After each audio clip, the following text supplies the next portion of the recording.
New ইয়র্কে ব্র্যাক বিশ্ববিদ্যালয়ের সাবেক শিক্ষার্থীদের পুনর্মিলনী অনুষ্ঠিত হয়েছে। ম্যানহাটনে ব্র্যাকের হেড কোয়ার্টারে এই পুনর্মিলনী অনুষ্ঠিত হয়। ব্র্যাক বিশ্ববিদ্যালয় career services and alumni relations অফিসের এই আয়োজনে যোগ দেন মিশিগান, ভার্জিনিয়া সহ বিভিন্ন স্টেট থেকে আসা সাবেক শিক্ষার্থীরা। এ সময় পুরনো বন্ধুদের কাছে পেয়ে আবেগপ্রবণ হয়ে ওঠেন ব্র্যাক বিশ্ববিদ্যালয়ের বিভিন্ন ব্যাচ ও বিভাগের সাবেক শিক্ষার্থীরা।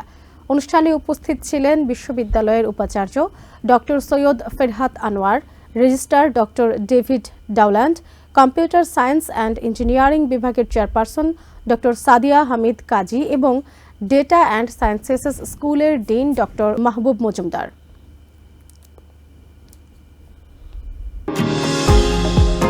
নিউ ইয়র্ক থেকে সম্প্রচারিত TVN 24 টেলিভিশন বিশ্বজুড়ে বাঙালির কণ্ঠস্বর।